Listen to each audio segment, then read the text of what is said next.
What's going on, guys? We got a special show today. We got a special guest, Moon Henry with Demon Racers and I, and we're talking about cryptid zoology.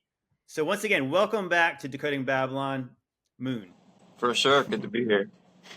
So it's funny. So the genesis of this podcast was the fact that I had to share a video with all my friends, and as I'm going to share with you guys right now, and I want you guys to think. And so I'm titling this podcast "Kangaroos Are Cryptids." Changed my mind. Yep. Okay, so let's go over here. Okay, so we're gonna show this video. Dad? Yeah. Yeah. Spud. Oh my god. Yeah. Spud. Meg. Yeah. Meg. Elsa. Come here. Elsa. Come here. Spud. Come here. Come on. Yeah. Yeah. How weird is that creature? So strange. So when you guys, I'll throw it to you first, Bryan. Bryan, what the heck? I mean, what do you not see what I see? The way it's trying to grab that dog with very human-like arms and hands. Dude, I have an exact Bible verse to reference what a kangaroo is actually. All right. And it comes. I don't know if we should bust this out right now, but it's in the book of Jasher. Have you guys read the book of Jasher? Have you checked into I've that? read parts of it. I don't know if I've read it all the way through. Yeah, so in the book of Jasher, it talks about in chapter 36, it literally says, and these animals from the middle downward were like the shapes of the children of men, and from the middle upward were like the likeness of bears and kephas. And now the closest word we got for kepha is kof, which means gorilla or monkey. And then it says they have the tails of the duchipath, which we have no clue what a duchipath is. And these creatures, so from half of them up are like bear monkeys, and the other half down are, which could also be like some kind of doggish type creature. We don't really know what that creature is. And they have a tail of a duchipath, whatever that is. And the tail they use to smite Ana with their tail. So the only depiction I can think of a creature that smites somebody with its tail, and it's kind of like human-esque, looks kind of like a kangaroo. I mean, to be completely honest, that description is kind of weirdly kangaroo-ish. But the problem, obviously, it's changed a lot. Well, the only problem is that it said it was like the legs were like men's. So obviously, kangaroos, that's the one. It's like it seems like it's more like human-like from the middle in the torso region. Yeah, the torso region. Yeah, it's like the combination of like a man, a dog, and then like a rabbit. Yeah, but with like a different tail. Henry, is that a cryptid? Did we just watch a cryptid? I think my stats are coming into it, and of course I knew this was going to come up, but being in the little season, I know it sounds random. I know, trust me, I know, but being in the little season, if that is indeed where we are, to have all these animals that are not listed in the Bible or may not be listed in the Bible. Something like, like a kangaroo, something that's like so freaking odd. Like it's the only one of its kind. There's cats and lions and tigers and dogs and bears, but with kangaroo, what's the genetic equivalent to a kangaroo? There isn't one. No, it certainly seems like a combination of animals. It's kind of almost like that. Was this created by a man, or was this like tampering by like angels? Because like you could say like almost like the idea of a zebra. It's like it kind of seems like, could men have bred horses? Looks kind of like a horse. Yeah, could bred something to get the stripes or something like that. But then you get into like a giraffe, which is kind of like one of those things, except for it's kind of a neck that it's so bizarre. Mm-hmm. Like that is like on the level of like, yeah, did God really make it look like that? That seems weird to me. And it's like the season that we're in is what I'm wondering what's real and what's not real, because we have, we're going to get into a whole bunch of different cryptids in this video, but just that alone, and and this is a little bit off topic, but I was thinking about how the islands being moved out of their place. Well, the funny thing about islands being moved out of their place, it means there's certain animals that were in certain places that are in new places where they shouldn't be. And kangaroos only exist in Australia, right? Lot of weird animals in Australia. Marsupials only exist in Australia Wow. and Tasmania and maybe even like New Zealand, like that. Oh, well, Tasmania. Did you guys see that recently? Just now, the Tasmanian tiger was caught on film in someone's backyard, which is a animal that went extinct, mind you. It went extinct in like the 1960s, was it? Or I think it was before that even, I think. I don't know. Maybe, and like, so, yeah, it might, yeah, it was, but there's footage of the Tasmanian tiger. You can look it up, which, by the way, one of its sub names is like Tassonia cynosyphilis. Okay, it's literally named cynosyphilis. Is like one of its like sub scientific names. The Tasmanian tiger that supposedly went completely extinct. It's in America. Somebody's caught it in their backyard. In America. It had to be. Is it either Texas or Florida? I don't remember. I think it was like, I don't remember where it was, but somebody posted a video of it, and they got like footage of the creature like in, and you're like, dude, that is straight a Tasmanian. Like, that's straight what that thing is. And you're looking at it and you're kind of like, dude, what else is that? Like, it looks just like it, has the stripes and everything. So you're kind of like, how did this thing exist? Where did it come from? I thought it went extinct. How is it suddenly popping up? It was out in the wild in an area that it wasn't even originally in. May I offer a possibility here? So I think it was say labs, science labs underground. It was about a year. It was about a year ago. I did a video about this.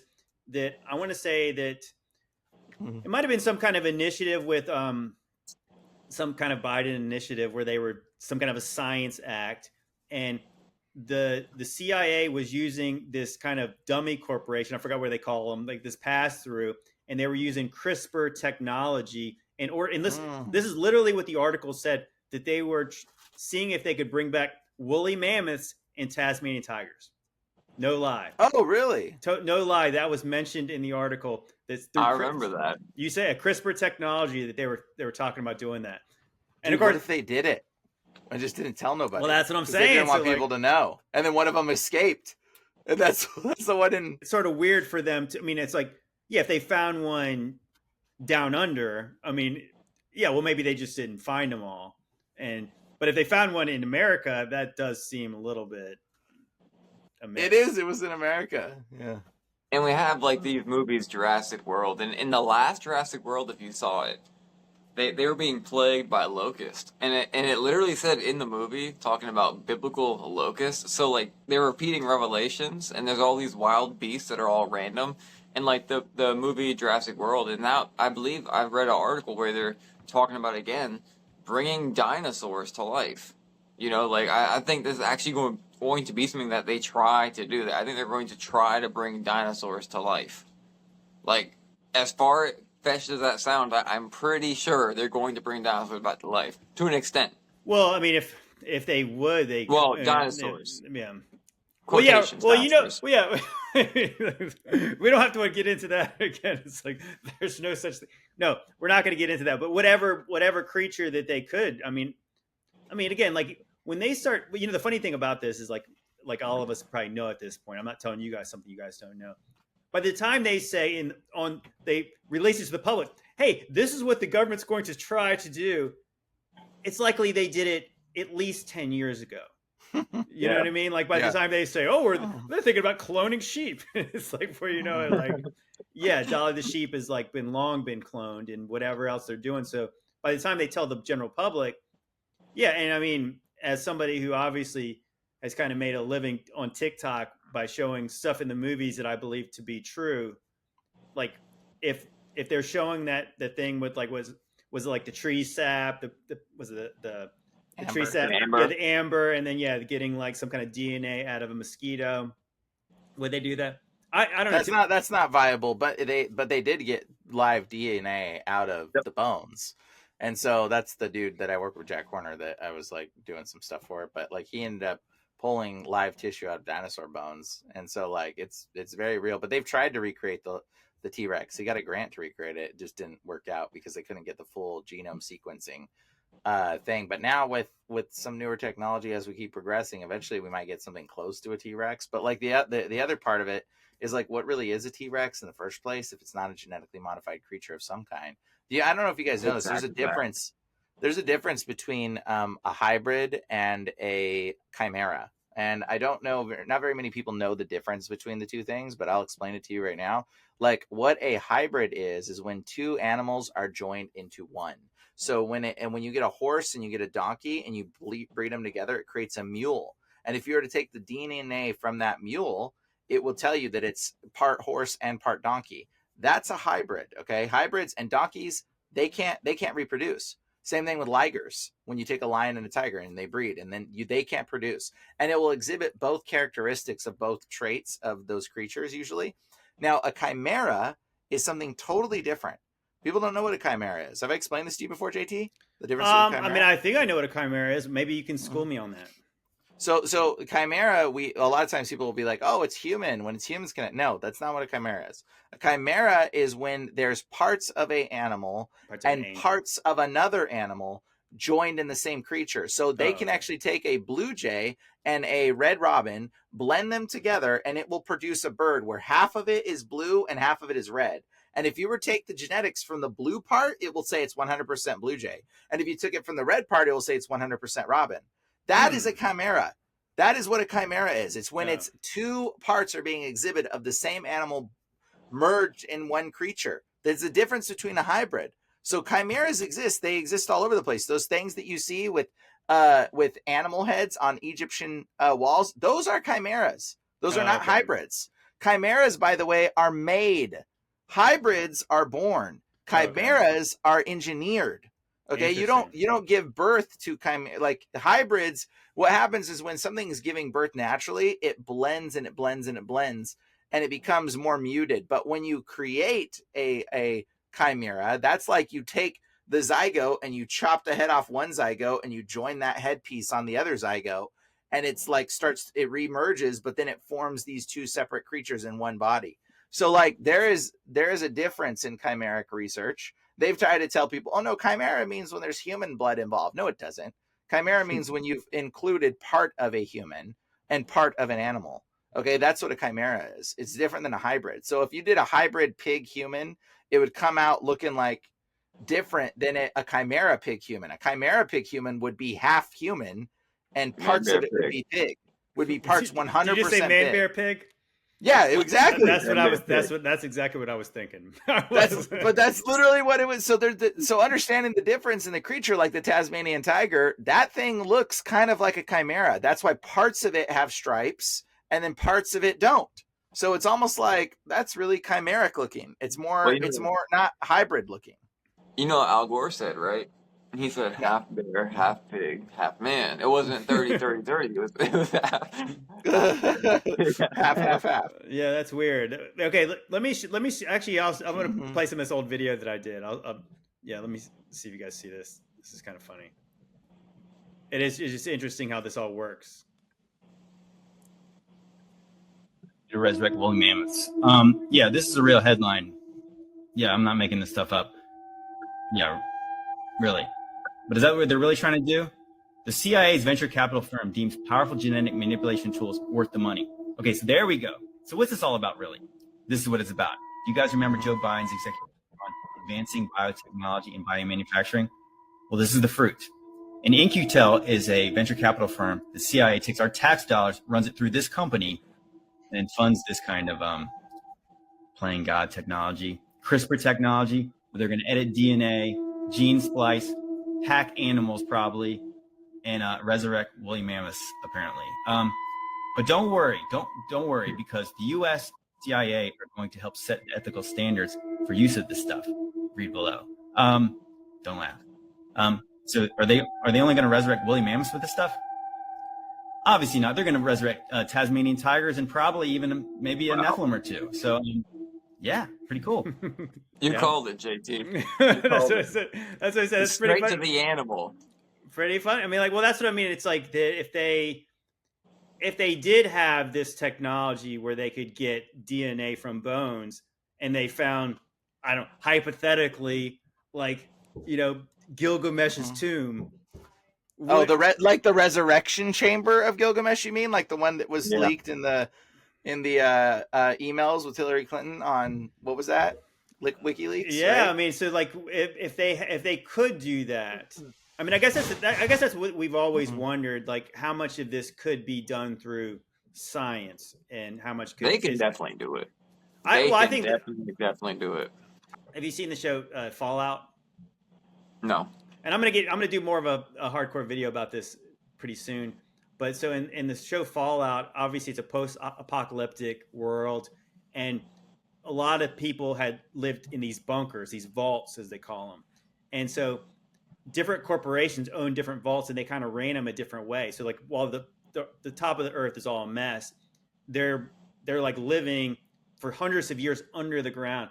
And so one of these vaults is run by the scientists, where the scientists are basically in charge of everything.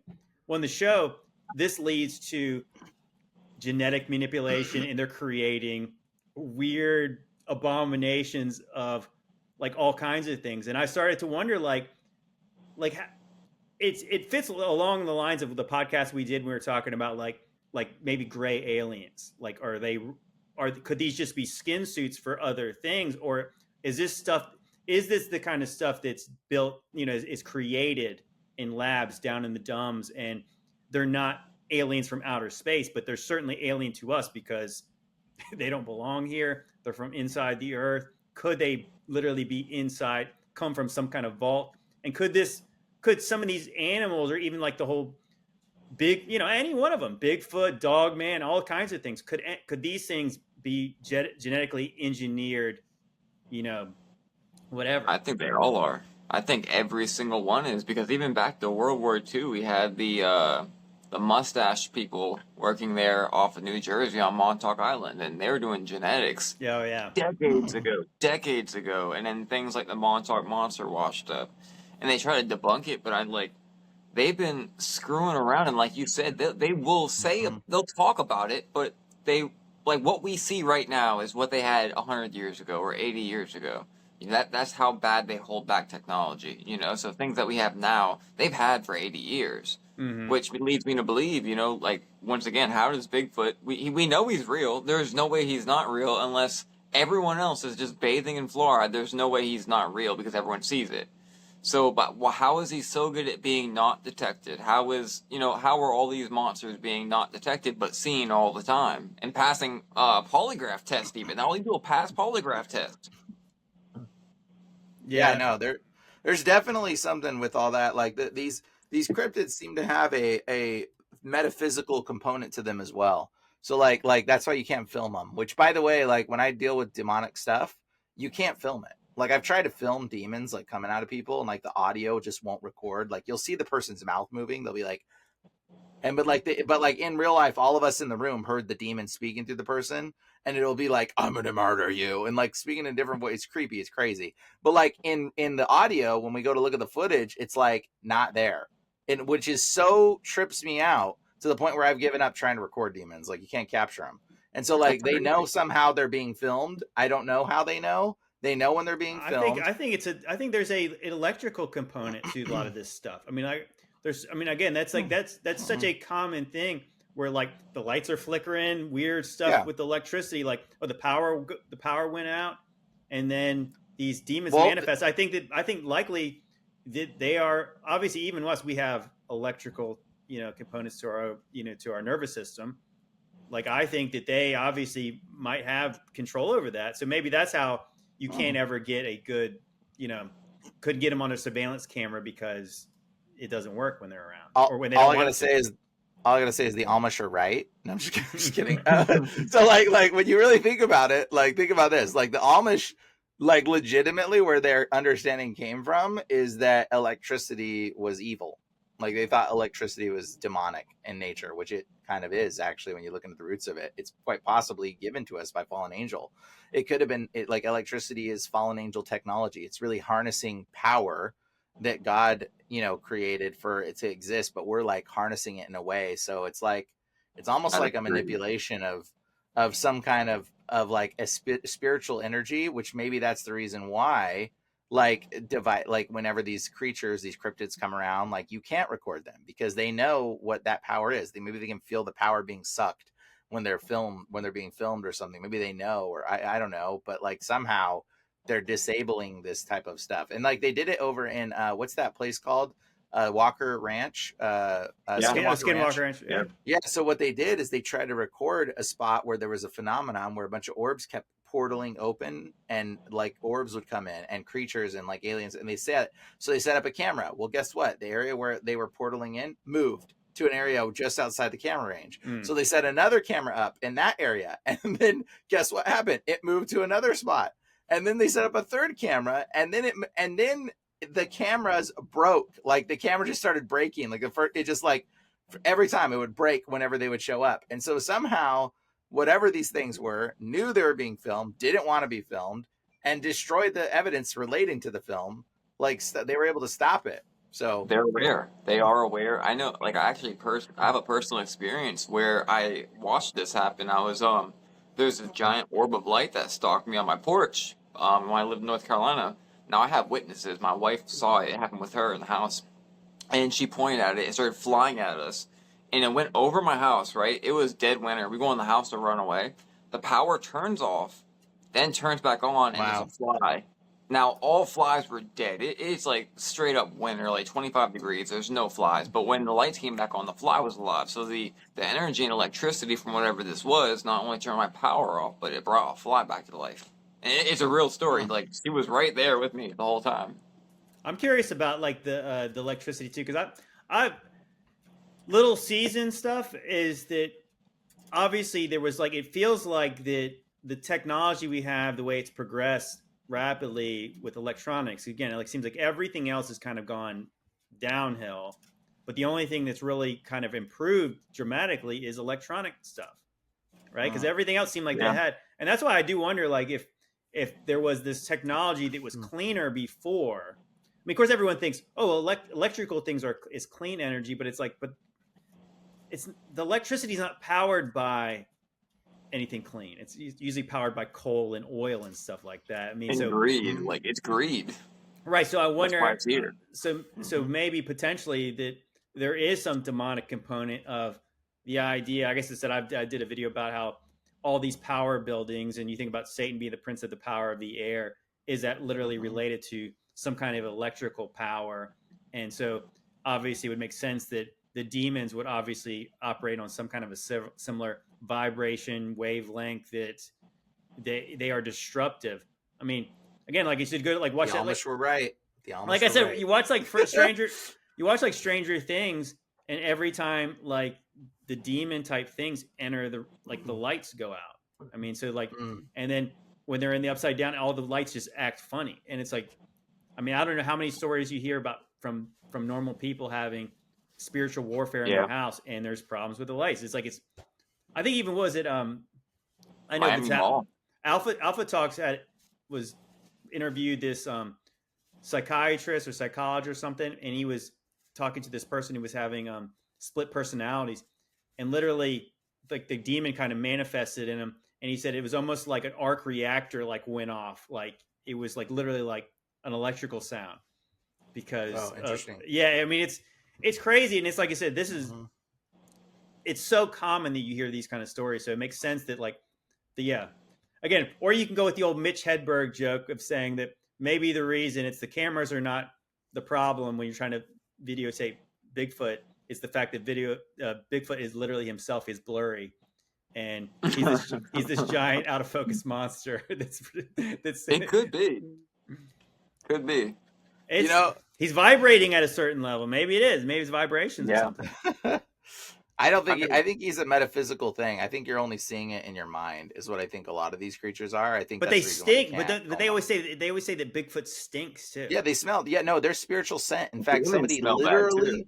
Yeah, demons smell. Like literally, I just got, not even yesterday, someone called me to tell me about their son, who they were having a spiritual kind of like episode, and like there was some spiritual attack stuff going on with their family, and their son came out and said, "What are you cooking? It smells like death and dead bodies." And like their son's not like really a Christian. He just happened to be staying there while the spiritual attack thing was happening. And he was like, what is going on? And they're like, we're not cooking anything. He's like, what is that smell? And it was totally like the scent of a demon. Was it like sulfur? Like, so yeah. Well, they said it smelled like dead bodies, but yeah, a lot of times people will smell sulfur. I hear it all the time. They smell rotten eggs. They smell sulfur. They smell death. They smell dead bodies. They smell rotten. They smell putrid trash cans. Like, dude, everybody has a, like, demons will tether a scent to them somehow. And some people can pick it up in the spirit. Some people have an ability. It's like smelling in the spirit somehow. And they know they can smell demons, which is really strange, but, and it happens to some people sometimes. And my theory is that the demons, actually, if you can smell a demon, I have two theories. Either one, you have a spiritual gift that you can smell in the spirit, whatever that is.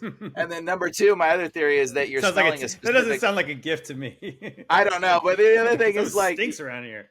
Well, sometimes they smell flowers too when the Holy Spirit shows up. It's pretty cool. And so, like, and the other theory I have is like that they are smelling the remnants of the body of a deceased Nephilim, and so like how that Nephilim died, and it became into a spirit is what you're smelling, and so the scent of its previously dead body, wherever it's rotting or whatever, you're picking up on the scent of that death of that Nephilim, so that's still tethered to its spirit in some way, like some physicality is tethered to it. That's why it smells like rotting death and flesh, because you're picking up on the spiritual connection that entity has to its once living body. That's my theory, anyways. All right, I want to dial us back. I want to go back to kangaroos for 1 second. Well, not for 1 second. Yeah. Because what the one thing that's that what we're supposed to talk about. So I think we've already confirmed that they're cryptids. No, the interesting part about a kangaroo is we were talking about is the face. It's like I said, because it's got this almost human-like torso, but then obviously the face looks more like a dog, which of course I think a lot of us were kind of bouncing things back and forth, and it's like the cynocephaly. And if you guys are not aware about the cynocephalies, they are literally like dog-faced humans. Think Anubis would be probably the most famous one, but as like our buddy Alpha Talks has done videos on Saint Christopher, the dog-faced saint. It's like the weirdest. Gosh, when you start going down the rabbit hole of these things, it's like the idea that there was literally a dog-headed saint, and like, because why else would they draw him like that, depict him like that, unless he really had a dog head? Because it's kind of it would be kind of demeaning if he didn't have a dog, that it didn't really look like a dog, right? I mean, like, is it possible that the kangaroo is some kind of, I don't know, far branch off this dog-faced human tree? I totally think so. I think it definitely could be. But the more fascinating thing is even the word cynosyphilis or cynosyphili, like, what do they call them? Right? There's a sexual disease called syphilis, right? And so like, what does syphilis get from? It gets from, sleeping around. You get syphilis from sleeping around. Like, well, what do dogs do? They just kind of like hump everything. Like, it's almost like I wonder if it's like, I wonder if there's some connection to this terminology, because the cynosyphili, like, they're the dog humanoid genetic hybrid, like, perversion. And actually, I want to read something from Josephus's writings about that, because so in Josephus, he writes specifically about that. This is his theory, his disclosure concerning Hades. So this is like what he thinks is the world's going to be like after the king comes and the world goes into peace. Okay, so this is after Jesus. Okay, now I'm just going to read this really short part. It says, this is his theory, okay, on cryptids, which, by the way, cryptids exist throughout all of Josephus's writings. He talks about these human-esque animal hybrids being created in Egypt, okay? Yeah, very strange. And that they existed, right? But here's his interesting part. He goes, there will be, this is like in heaven. He says, there will be no more generations of wild beasts, nor will the substance of the rest of the animals shoot out anymore, for it will not produce men. But the number of righteous will continue and never fail, together with righteous angels and the spirits of God. And so, his theory is that there will be no more after, when Jesus shows up, or because he didn't believe in Jesus, but like when the Messiah shows up and how heaven is. His theory is that there will be no more hybrid creatures coming, like the animals won't produce men any longer, and you're like, well, what reality did he live in where animals were producing men in the first place? You're like, what does that mean? And it says the substance will not shoot out from animals any longer, like, and produce men. Like, Yeah. what is he talking about? Well, that's Like, weird. so Can you find that passage where he says, because he does mention that it seems very clear what he's saying, that there's that Egypt is producing these cryptids. And absolutely. yeah, because it's like, Yeah. but of course, like I said, it obviously when you start to see like the hieroglyphs and you see all the stuff that's depicted in Egypt, I mean, yeah, like I mean, that's always been the question for me. That did Anubis really have a dog head? Did Horus really just have a bird head? Or I think so. or is it possible that they were just, you know, it's interesting, that movie Stargate, you know, they go into this other world that was actually run by like Ra, right? But Ra was an alien in the movie, and so the gods of this place, they actually just wore these masks that depicted those things. Yeah. But I mean, but obviously, but when you when you hear about Saint Christopher, who had a dog face, obviously now it seems more likely that maybe Anubis really did have a dog head, because if a saint had one. Well, what about in ancient Egypt when the mermaid people came in and literally beat their butt? There's a whole bunch of writings on the war that took place between the fish people and the Egyptians. I can't remember exactly what it's called right now. Were they called fish people? Or were they called sea people? Maybe sea people, but Well, sea it's a people. literal Well, I war think some document. people believe that the sea people were the Phoenicians, and the Phoenicians were actually the Philistines. And So they were these always actually raiding had, Egypt. they had scaly tails. Oh, they and did. They caught up.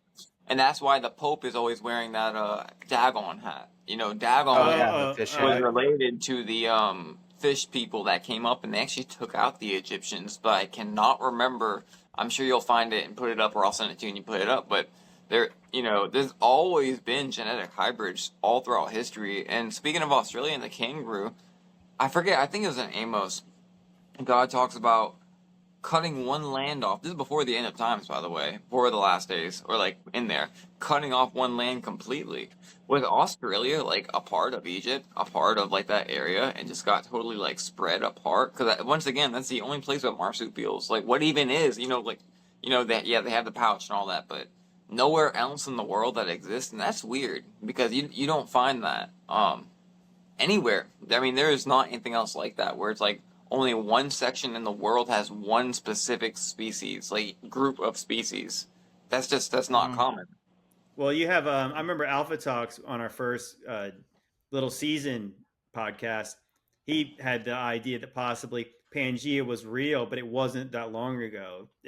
If that's possibly happened during obviously Day of the Lord, judgment times, did the land masses get parted?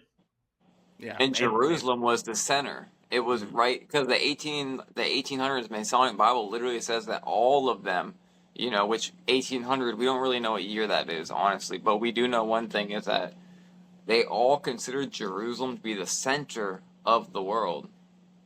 And there's a whole big world going on, and they considered it to be the center of the world. Oh, go ahead.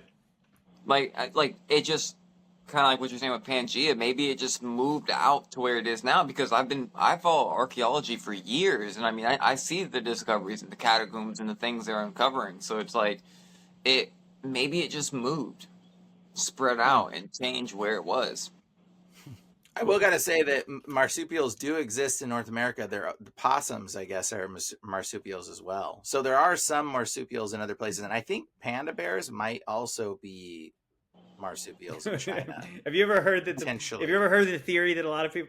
It was funny. I went on Ceiling Fan Man's on his YouTube channel. I went on a live with him, and he had the idea. Now, there's a lot of people, conspiracy theorists, who don't think pandas are a real thing because they're like very specific to this one thing. They don't really ever find them in the wild. All the pandas are owned by China, and they're really they are kind of strange. It's almost like, and the funniest story in the world, well, at least I laughed really hard when I saw it, was that in China they got caught like dying dogs, black and white, and it was like these big fluffy dogs, and they were dyed black and white, and they were actually the cutest little pandas you've ever seen. Except for they weren't pandas. Again, they were dogs. Oh, sad. yeah, Yeah, Panda's weird. Pandas are weird. pandas are strange. There's a lot of strange creatures. Here, I'm gonna read you guys this thing though. Okay. Should I read this one? Yeah, are you reading I about? You're found gonna it. read about the Egypt? Yeah. So in Egypt, okay, so Josephus talks about wild beasts born among ourselves. Okay, he literally talks about these wild beasts being born among ourselves. Okay, and here's a specific. There's two specific lines I got to read. Okay, it says, this is very fascinating. So Josephus is writing about Egypt. He says, "Who is there that does not know that Egypt was overrun with all sorts of wild beasts and consumed by all sorts of sickness?" So it was a very prominently well-known thing that Egypt had a bunch of sickness in it and a bunch of diseases coming about from wild beasts. Okay, so the wild beasts created these diseases, by the way. Wild hybridization, which connects to why I was saying like syphilis. Maybe it's connected to cynosyphilis in some way because the wild beast hybridization created sickness and disease. And then lastly, this one is the most interesting, okay, because it says, since you are Egyptians, why do you fight it out against one another and have implicable wars about your religion? At this rate, we must not call you Egyptians, nor indeed in general call you men, because you breed up with great care beasts of a nature quite contrary to that of men. He literally is saying that in Egypt, they are making beasts that are not normal to men. It says, and there's one more. It said that if Egypt had its way, where's this last one? Oh, I totally forgot about this one. It says, yet if all men had followed in the manner of the Egyptians, the world had certainly been made desolate as to mankind, but had been filled full of the wildest sorts of brute beasts, which because they supposed them to be gods. Ta-da! There you go. Josephus just told you straight up that Egypt was creating hybrid Nephilim offspring. They were creating them, and they were gonna genetically make these into something that was gonna take over the world, basically. Well, I think that the last line you said makes it clear to people. Should make it clear to people that he wasn't talking when he's talking about wild beasts and stuff like that. He wasn't talking about animals. He was talking about something other than animals because he actually makes a distinction at one point. He says beasts and then he says animals. But yeah, when he's saying like these are not normal to man and they consider them to be gods, it's kind of like you're not breeding different dogs together and saying, I consider this one a god. But it's funny. My pit bull is the no god. We will praise the mini French pit bull thing. Well, what's funny is like especially in the Middle East, Chihuahua god, and obviously in the biblically, dogs are never talked about well. No. So I imagine it probably would have been similar in Egypt, other than the fact that to depict Anubis having a dog head would kind of seem like it would be, if it wasn't true, would seem like an insult, right? It would be like because you talk about like I know if you go over to the Middle East right now and you called somebody a dog, like that'd be the worst thing you could call them. Yeah, Muslims are considered dogs unclean, and they're like full because they lick their butts and eat poop, and so they're unclean, and they're full of jinn. They actually think demons like can go into dogs really. Wait, did you say Muslims consider them that? Is that what you said? Yeah, or you didn't say Muslims are. For a second, I thought you said no. Muslims consider the dogs that. Right. So that's like the lowest of the low. So like the idea that you have this god who's got a dog head. Well, why would you like? It's a weird thing to make up if they if they regard dogs in such a low manner. I don't really think anything is made up at this point. I mean, for this long now and seeing all these things, all the hieroglyphs across all over the world. I mean, in ancient Egypt, they have hieroglyphs of people kneeling down to these giant, their heads are a reptile head, but their bodies are normal human body on a scaly human body. And also Nibiru is also always present in their their hieroglyphs, but you also see the birdmen, all these. I mean, why would I think they're putting that much work into making something up? That especially when they're putting it in pyramids, like these grand sculptures. Yeah. It has to mean something, and I got to the point where I don't really feel like no one's making anything up. I don't feel like these people would lie and go through the time and I think he did have a dog head. You know, Yeah. I think that reptile people were real, and I still think they are. But you know, I think that all the stuff is happening, and just now it's all gone underground, except for the things we see. You know, and we get all these weird. There's the Mothman, for example, where every time there's like Chernobyl and all these destruction things, we'll have the Mothman pop out. The destruction at the bridge, the Mothman's there. To me, that actually it reminds me of fallen angel because fallen angels like to be worshipped, and the Mothman is actually worshipped. There's a Mothman Day over there once a year, so they'll worship the Mothman.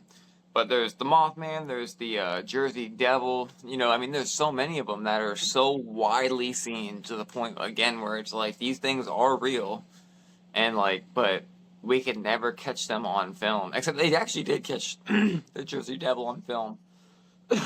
Recently, if you saw it, there's they actually caught the Jersey Devil flying, this huge dude-looking thing with these big wings. They caught it, or the Mothman. They caught it flying.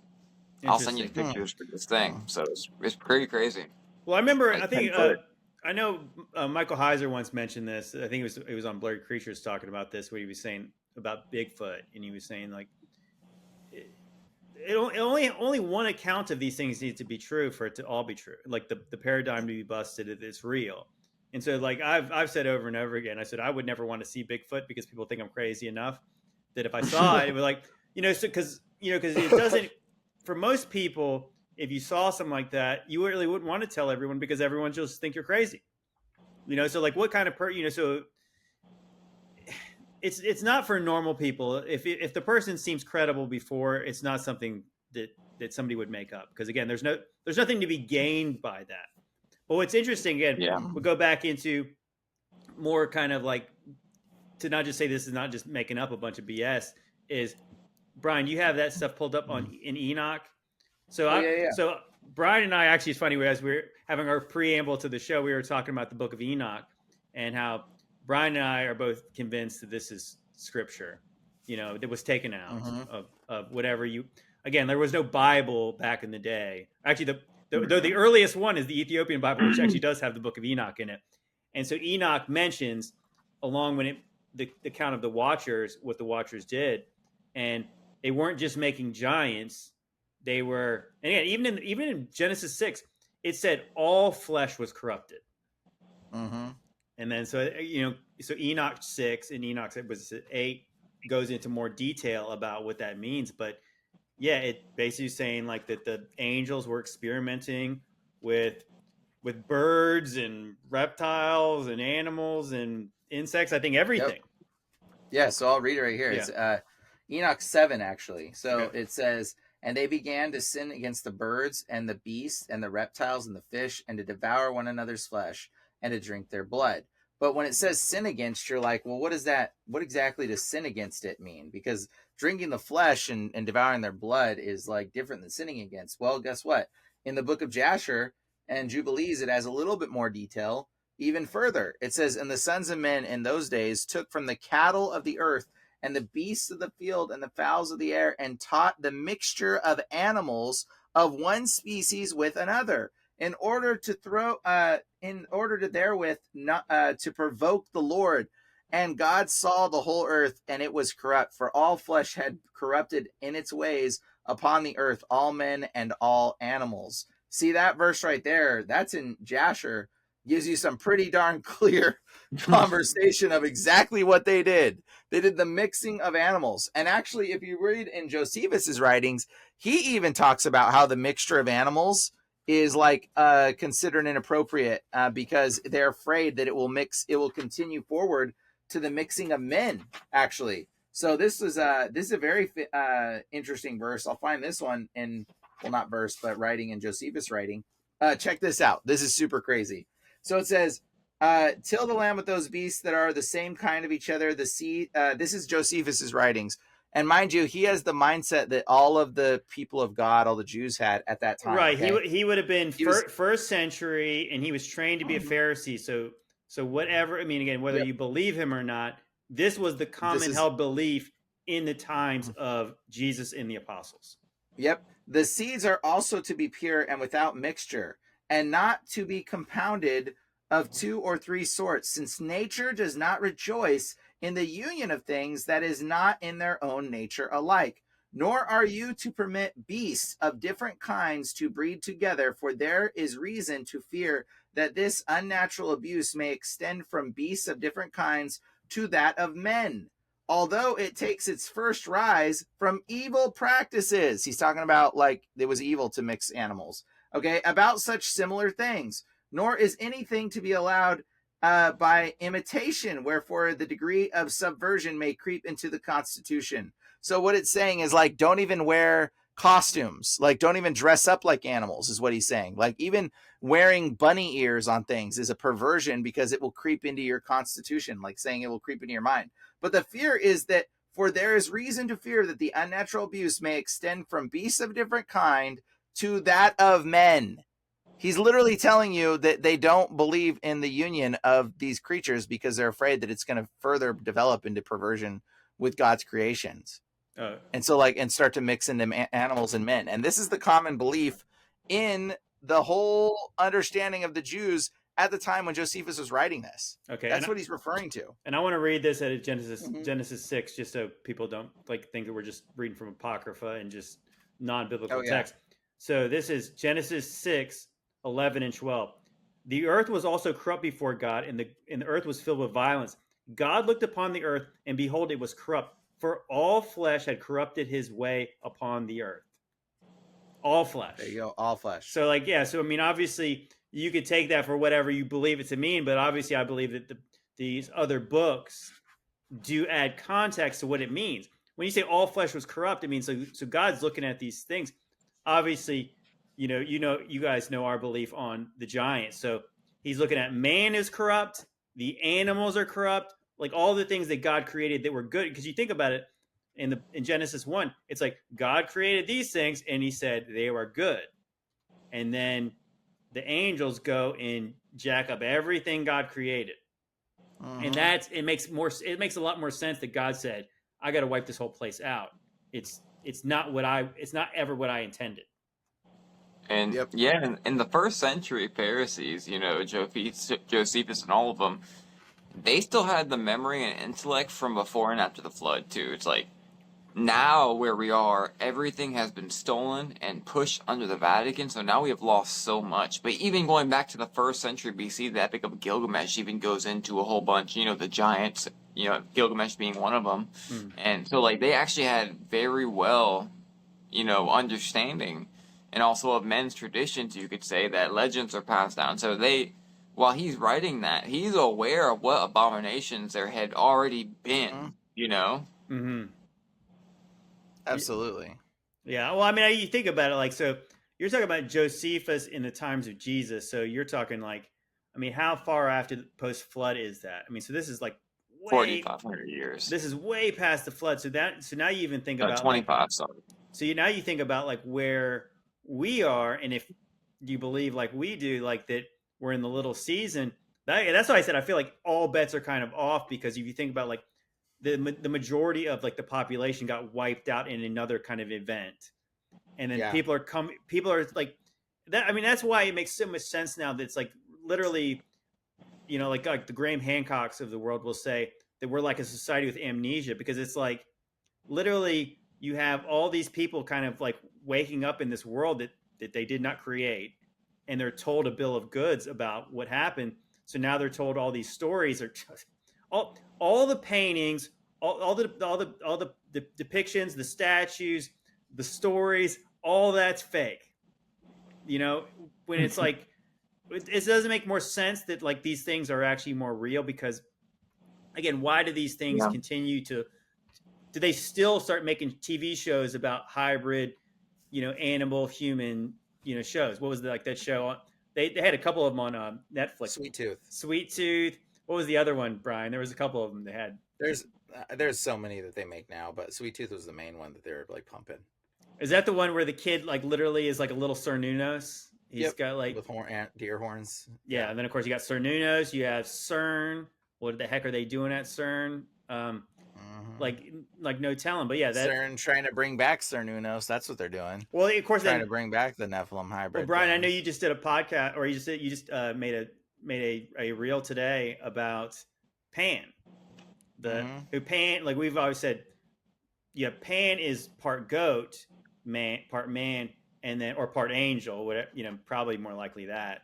And then you have Cernunnos is basically the same thing except for he's a deer, part humanoid. Yep. It's all blended together. It's all mixed together. People don't even recognize the connections, but it's like it's once you start seeing it, you're like, dude, it's everywhere. You're like, oh my gosh. You're like, dude, how did I miss this my whole life? It's in everything, and everything's tethered together. It's all connecting all back into the threads of what this is. What? It's the amnesia, like even the satires in the Bible, the furry men in the Bible. That the same thing in the Lion, the Witch, and the Wardrobe. In Narnia, when you first go in Narnia, you got the satire, right? And it's like all these mystical animals literally existed. Satan, and with unicorn, what they'll do is they'll say that it means unicornus, meaning it's the one horn form of rhino. I don't believe that no more. Because there's actually depiction from the medieval ages of unicorns, single horn horses, as well as many depictions of dragons in the Byzantine Empire itself. So, like, I don't even believe it's the unicorn. They didn't even have rhinoceroses. That's the thing, because like they tried to, they didn't have a rhinoceros. They didn't know what rhinoceroses were when they translated the Bible over into English, because they didn't see them that they were real creatures. So they were like, well, it's like a horse, but it has one horn. And it's like, so that's where the idea, I think, came, because they were trying to convey a creature that didn't whatsoever exist. I think it was in there. I think it was for sure, in my opinion. I think it was for sure a horse with the horn on it. That like, I mean, there's a narwhal. Narwhals look like that too. Yeah. Well, that's not. I've always said that a unicorn. I mean, it's like, why is that even so hard to believe? I mean, it's like, it's literally just a horse with a horn on its head. I mean, like, a deer's got two horns. Like, what? You know what I'm saying? Like, but the difference between that and what we see is with deer is that the unicorn obviously was depicted as having some kind of magical properties. Wasn't it interesting? Like, I can't remember what it comes from, Bryan, but like a unicorn was like a war horse, which kind of makes sense. Like, if you had that thing charging at you, the thing's got a horn on its head. Like, that's wasn't that something in some kind of mythologies that the unicorn was actually a war horse? I don't recall specifically, but I know the Pegasus was. So, I mean, there's a lot of people that mixed the Pegasus with the unicorn. And I think there's a name for it, actually, a unicorn Pegasus. I forget what the name is. I think there's a specific word for that. Bryan, here's an interesting passage in this is in Isaiah 13. Okay. And it talks about what it says. I'm going to start with 17 to give context to this. So this is like he's pronouncing judgments on this. It says, "Behold, I will stir up in Medes against them, which they shall have no regard for silver or for gold. They shall not delight in it. Their bows also shall dash the young men to pieces, and they shall have no pity on the fruit of their womb. They shall not spare the children. And Babylon, the glory of the kingdoms, the beauty of the Chaldees, excellency shall be as when God overthrew Sodom and Gomorrah. It shall be uninhabited, neither shall be dwelt from generation to generation. Neither shall Arabian pitch his tent there, neither shall shepherds make their fold there. But the wild beasts of the desert shall lie there, and their houses shall be full of doleful creatures. Owls shall dwell there, satyrs shall dance there, and wild beasts of the island shall cry in their desolate houses, and dragons in their pleasant palaces. Her time is near to come, and her days shall not be prolonged." So it's talking about. So obviously, another translation says the wild goats. So it's like, and the dragon. And it mentions dragons. It's like the Bible mentions a lot more crazy stuff than people realize. But I mean, like that's what. There's more passages similar to that where like God's going to make some place desolate, and the only things that are going to be there are like jackals, screech owls. And what are some of the other depictions where it's like, it's not just talking about animals, it's talking about demons. Like those, like that's kind of what he's saying. Like the demons will inhabit this. Even we talked about that you have in Leviticus, the Day of Atonement, they talk about goat demons. They literally call Azazel by name, and they say, you shall not do these sacrifices outside the camp. to goat demons. Yeah. The That's the devils are actually interchangeable with the satires or whatever y'all call them, the Satyrs. satyrs. Satyrs. It's actually interchangeable in my goodness. In the Old Testament they're interchangeable. So when it says devils and can't remember exactly where. I believe it's Chronicles, First Chronicles, somewhere in there. It's actually the words devils. It's actually interchangeable, being just like hairy demon men. Like that's really Interesting. what it's referring to. Well, see, what's interesting too is a lot of people know about when Jesus declares his church, and so he does it at Caesarea Philippi, which is like literally Mount Hermon. And so we're at Mount Hermon. What they had, obviously, in the times of the Romans, they had this like altar. Was it some kind of Pergamum? Yeah. Well, it was some kind of Pangaeon. Well, it was some kind of pit. It was some kind of almost like a pit that was actually where they worship the god Pan. It wasn't like a pit. It was like they had like 3 temples right there. Okay. And they had like the 3 temples were into the side of the mountain. And today we still see the base of those temples and the mountain. And it has like this archway that's cut into the mountain like solid stone. It looks like a door, but it's just like into the mountain that doesn't open. And it's really interesting looking at it. Well, Jesus said, remember, he said when he established his kingdom, he said, "In the gates of hell will not be able to withstand or prevail." So he's literally declaring this in what they considered to be the gates of hell, their holy site, and it was right where they worshipped the goat god Pan. It was Pan's lair, actually, and it's actually Panneon is the Arabic derivation. So it's actually where Pan existed, and that's where we get the word panic from, because people would show up. They would panic because when Pan was there, if he caught you in the woods, he would kill you. He would kidnap you, do terrible things to you, grape you, and same things they do now in those castles. They have those parties.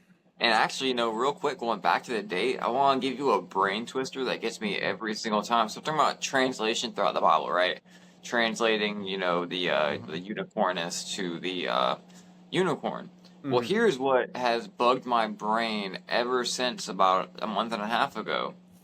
So Jesus' reign was 1,000 years. And then, if you ask me, I'll tell you we're 248 years into the little season. I can't prove that, but I'm pretty sure. I can't prove it, though, but I can use logic. What I'm saying is, so we had 4,000 years BC, right? The flood was 2,500 years after that Jesus came.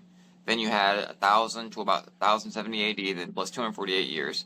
And they say that, the Bible was written, we had the first mainstream Bible, I'll say, I think there's one before this, but the Vulgate by St. Jerome in 400 AD. Mm-hmm. Did that even happen? And again, we have the Geneva Bible written in 1560. Again, are these actually Bibles that were put together during the millennial reign of Christ? If so, it makes sense where we have because just the only difference, we don't know. See, we don't know what was bound by the enemy and what wasn't, because at first the Bible was the Hebrew Bible. We had the letters to from the saints to the churches, and to the other saints. So it's but it gets really confusing because we have this Geneva where they are basically going after authority, and you have John Calvin as the co-author, and he's writing stuff about the Vatican and the beast. So it's which Bible versions where do they come from? Did they literally come out in the last 100, 200 years, and they just said they came out in 1570? That must be it. I mean, there's really no telling. I mean, I guess that's the Latin Vulgate. That most likely probably was done in the Millennial Kingdom, right? Don't you think they still have Bibles? They worked still. They had money. They went and saw Jesus. Jesus lived on the earth. It was a normal life, and you had glorified saints. But it's with the Latin Vulgate, you had the Apocrypha in it. You're talking about the Book of Enoch and Apocrypha being inspired. So it's was the Latin Vulgate the one that was written in the Millennial Kingdom? I know it's off topic, but it's been bugging my brain down. Just trying to. I don't think we can know the answer to when these things were written fully. I mean, the Latin Vulgate is very. I mean, I don't know. I don't know. I think they lie about a lot of things. So I don't know at this point. I guess the one thing we do know is that when they found in the Dead Sea Scrolls, they found stuff that was like literally like Isaiah was like exactly the same as. Oh yeah, but there was an extra verse in Isaiah that actually they hidden. Oh, was? Did you know I mean, that? Yeah. well, it So makes Isaiah was exactly the same, but they took out like there was one extra or two extra verses that were removed, and I tried to look up what they were and I couldn't find them. interesting. No, it's 1800s. Mm-hmm. They found that's interesting. They found the Dead Sea Scrolls in the 1800s, right? Like I said, everything happened in the 19th century. Like you said, Yeah, that was everything. a jam packed century. But no, it's Mm-hmm. I know it's interesting though that a lot of people who like want to rely on the Hebrew too. It's like if you go look into, I think the early church fathers were literally saying that the Jews, like the Pharisees and stuff, were trying to corrupt the original Hebrew translations of the Old Testament, basically to try to alter it so people would not know about Jesus. They didn't want the prophecies to point to him. So it was actually, so a lot of people are like, oh, you got to know the Hebrew, but it's actually the Septuagint that it was the more probably clean translation because the early church made sure that it wasn't corrupted. Yeah, because they got translated. And that would only work until 70 AD. You know what I mean? That would only work. We wouldn't have this this authoritism Judaism going on in the Millennial Kingdom. I guess we could have that. I don't know. I wasn't there, but we know there's sin in the Millennial Kingdom because the Egyptians were punished for not visiting. But it's like it would only have to happen up to 70 AD because 70 AD after that, as far as I've found, we lose track of Christian history for a while, for decades, and then all of a sudden here we come back with we start getting all this Catholic Church stuff going and all this stuff like that. So it's like the Jews that it's so complicated, man. It really is so freaking complicated. No, there's no doubt. I mean, I guess it's it. So like when you try to comb through what's true, like based on what we do know of history, it's like, yeah, you do always kind of have to take it with a grain of salt.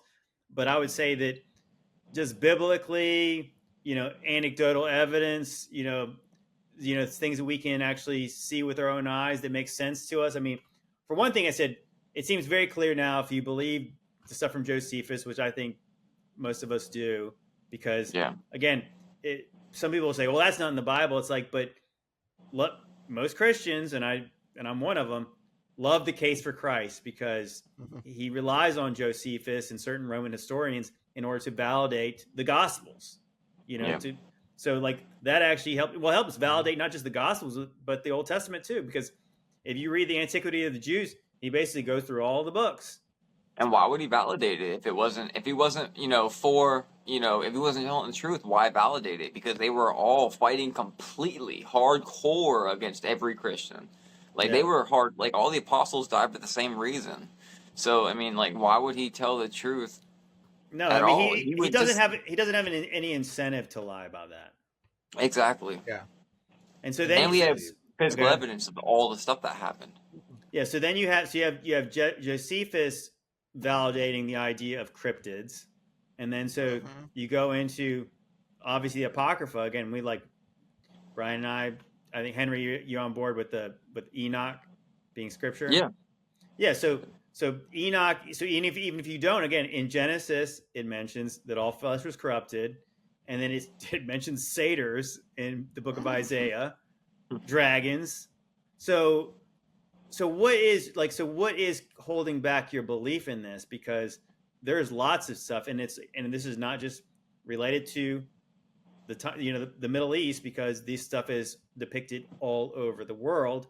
And like the Bigfoot for one it's called different things in different places. You have like the Yeti, the swamp ape. You have different names for this one, the wild man in Europe. Like there's too much for it to all be made up. But I want to go back. I want to end with the original question. Kangaroos. So nobody's changed my mind yet. I would say the kangaroo. Well, I mean, honestly, I don't know. I mean, we get into like kangaroos and like apes and stuff like that. Is it possible that God created that? Yes, obviously it's possible. But there's something about that video, gosh, it really was like, man, that kangaroo had such evil intentions when he was going to get his hands on that dog. It was the dog's fault. The dog did start it, but I mean, like, that was just like something about that. Is it almost like the uncanny valley? You know what I'm saying? Where like Yeah. something's so close Almost to human, human. that it's like it just kind of gives you like a shiver up your spine. Like, oh, that's weird. Like, Well, I came at you with the cats and with the gorillas, monkeys last time, so I mean it's a fair assertion. you know, we should probably mention this, Bryan, that Bryan and I had a theory on like the Bigfoot, potentially maybe even explaining some of these wild versions of different kinds of primates and apes and stuff, which is like, we hear a lot about evolution, but what if some of these things are the product of de-evolution? Because if you think about like this incestuous like breeding of these things that God did not intend, and again, as they try to, I can't talk about it because I've got a movie coming out on it. Okay.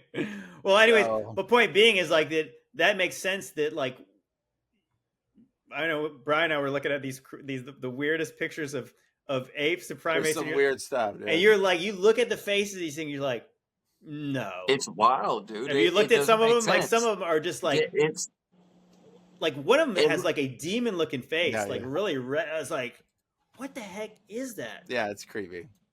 And so Yeah, like, But it's definitely unusual for sure. well, so if you think And about it though, if you think about like just like Bigfoot, for instance, the wild man, that if these Nephilim giants, these things are already just disfigured, looking weird things, and they continue to breed, is it possible you'd What do end they up? become? Yeah, is it possible they would end up being something that's like it's human-ish, but nobody would consider like the Bigfoot Yeah. as a human. It would be like this. Yeah. It's sort of weird. It's like an ape. Well, person. Coyote Peterson supposedly found a monkey skull in Canada, and then it ended up being like a hoax that he was doing, and it like got shunned a whole bunch. Oh yeah, that's right. Mhm. Yeah, and so like everybody freaked out about it because they're like, "Oh, he's corrupting! Like he just lost his reputation because he is like what a good pretending fight and though. doing stuff." And they just like they always do that though. Whenever someone does find something real, like the Shroud of Turin was real. I proved it in an older video. It was real, and one corner was dated to a later age. But what if he really did find something? And they all just started like slamming bullcrap on him, saying it's hoax. Because like everything real that actually does come out on a massive scale, you have the science community come out and they hoax it, and everyone believes it. So what if he actually did find something? You know what I mean? Like they Well, found no, the footprints of them everywhere, huge footprints, dude. Like, yeah, you know, Well, I mean, I guess that's another thing to talk about for a second, is the fact that you have these weird skulls, and they would call it, you know, Cro-Magnon man, Neanderthals. You know, what do they call them? What's that one term? Is the what's the other one they found? Denisovans. Denisovans. So these different human-like, you know. I want to talk about this so much, guys, but I can't because I'm making a movie on it. But yeah, Look so at this.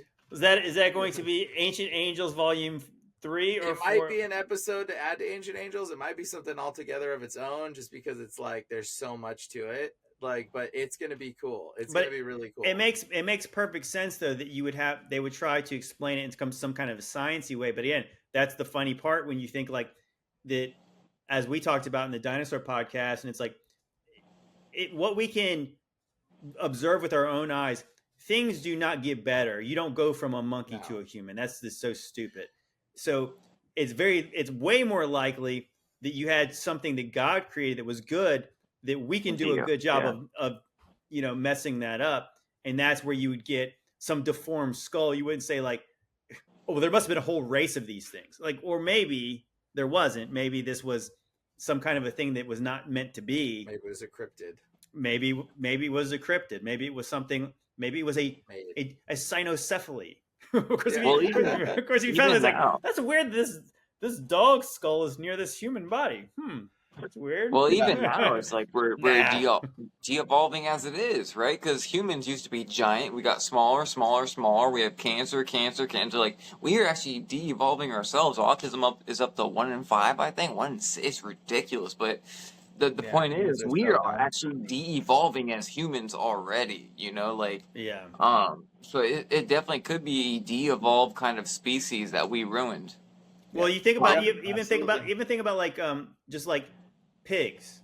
I think this is one of the things that trips me out. You ever heard like what? So if you have a farm raised pig and it gets loose into the wild, It'll I'm not turn sure. into a boar. I'm not sure Yeah. how long it takes, but yeah, like literally, Short, like it's 6 months it or something. starts to grow dark, thick black hair and tusks. As like it's the same animal. Yeah. That's crazy. So I think that, It- that kind of example is it possible that you take something that's kind of human-ish, and if it with the right circumstances, is there something like that could manifest in something? And so then you wonder, it's like this thing is kind of human-like, but it's not. And then you get all these legends about these things, and it's like, what do we know? Like, how could we really know again if we can't get accurate pictures or catch one? What if Yeah. they're the rejects of society and they run the woods and they get covered in fur in 6 months, and that's why they're so good at staying away from people because they would see them coming? There's something to that. I mean, like, I don't know. I mean, they're clearly rejects. And again, if you think that like the stories of the giants around the world about them being people, not obviously them not coexisting with humans very well, like normal people, Eating them stuff. getting pushed out, and the further they were out there, what would they end up being like? And I think that kangaroos, obviously. I think that actually, Kangaroos. I'm surprised Obviously. that this got brought up. I actually do kind of believe that the Bigfoot in general and all the other names for it all around the world, I actually do believe they're a kind of Nephilim. That's actually Yeah, what I do they believe. are. I forgot the whole time. I don't know why, but that's actually what I do believe firmly. That there's some kind of Nephilim. There's some kind of something like that. So final thoughts. Do you guys have anything you guys want to close with? I do think that I said obviously I got a Fallout video on the way probably at some point. I think that so much of the stuff that they probably do see probably is stuff that probably, I mean, just like you see in the movies, escape from some lab. They were doing Yeah. some kind of test on something. Obviously, some of this stuff could be leftover remnants of a long time ago. But yeah, that's kind of what I lean to. I think this stuff is probably made by science, and I use that in the biggest air quotes possible. Like Yeah. that's not science. What they're doing is obviously the same. Nothing new under the sun. Genesis 6 stuff, Enoch Yeah. stuff. Yeah. Yo, we could actually find out, guys. We could all go meet up somewhere in the woods, like somewhere in Canada for like a month, and to get a giant tent. We could find out for sure. Brian's already done Yeah. that. He hung out with what's his name? What was that guy's name? Brian, who Oh does? yeah. I went out there with a dude that he looks for skinwalkers, and we went out into the woods, like deep into this place, and try to look for an area where there's some skinwalkers. But no, I'm all about that. Shoot, and like Let's do it. there's a podcast you guys should check out, and he talks about, it's called Anubis podcast, and it's called Mysterious Universe. There's an episode on Anubis, on Mysterious Universe, and he talks about people encountering dog-headed people, like, and werewolves, what we might call a werewolf, and their encounters and their stories are so similar in all cases. It is fascinating. Like, if you guys want to talk about a rabbit trail, the Mysterious Universe, like Anubis dude will send you looking into, like, dude, it's crazy. Like werewolves. Check it out. They're real. My wife saw a werewolf, and she was bigger than her car. Like, big. Wow. They're big. They're real, man. How could you tell the difference between a werewolf and a dog man, though? That's the same thing. That's what I'm getting at. Yeah, I they're- think it's they're like I connected. think there's a subtle difference. I don't know, but what I said. So at the time, I know you're wrapping up. At the time, I was watching Monster Quest a lot. I used to like binge watch Monster Quest. If you remember that old show, like a decade ago, and it would show you different monsters. And she had this night where this giant wolf man, probably about 10 foot tall, walked out the forest, and it was hunched over like a wolf, but it was like way bigger than her car, and it was like right over her car. In Kentucky, and that's actually where they have the dog man and werewolf. Most of the legends come from around that Kentucky area. And I sent her a picture, and I'll send it to you so you can put it on the screen if you want. And that's what she saw, like that. So I guess it could be dog man. It's all connected, but I think it's a fascinating. That's the one thing we can all agree on.